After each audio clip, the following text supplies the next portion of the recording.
1 கொரிந்தியர் 15:54-55 நாம் வாசிக்கின்றோம். சாவு முற்றிலும் ஒழிந்தது, வெற்றி கிடைத்தது. சாவே உன் வெற்றி எங்கே, சாவே உன் கொடுக்கு எங்கே என்று துணிவோடு கேட்கிறார் பவுலடியார்.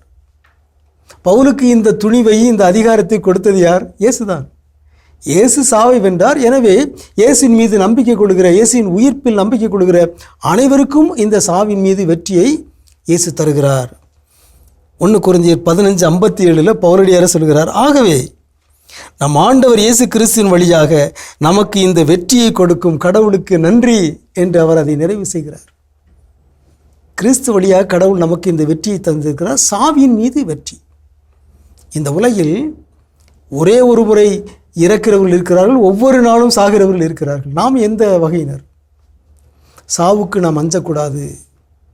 சாவு என்றால் பலருக்கும் அச்சமாக இருக்கிறது. அந்த அச்சத்தை நாம் வெல்ல வேண்டும். காரணம், இயேசு சாவை வென்று விட்டார். இயேசுவை நம்புகிறவர்கள் சாவுக்கு அஞ்ச வேண்டிய தேவையில்லை.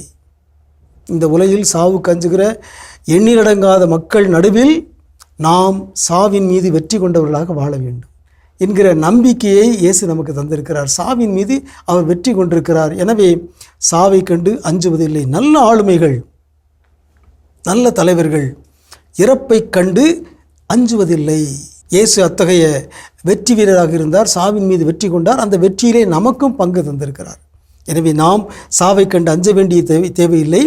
சாவின் விளிம்பில் வாழுகிறவர்கள், நீண்ட நாள் படுக்கையில் இருப்பவர்கள், நோயின் தாக்குதலால் இறப்பின் வாசலை தட்டி கொண்டிருப்பவர்கள், அவர்களுக்கு நாம் இந்த வெற்றியை கொடுக்க வேண்டும். இயேசு சாவை வென்று விட்டார். எனவே நீங்கள் அஞ்சாதீர்கள், நீங்களும் இயேசுவின் வெற்றி வாழ்வில் பங்கு பெறுகிறீர்கள் என்று சொல்லி அவர்களையும் நாம் ஊக்குவிக்க வேண்டும். நாம் சாவின் மீது வெற்றி கொண்ட அல்லேலூயா மக்களாக இருக்கிறோம்.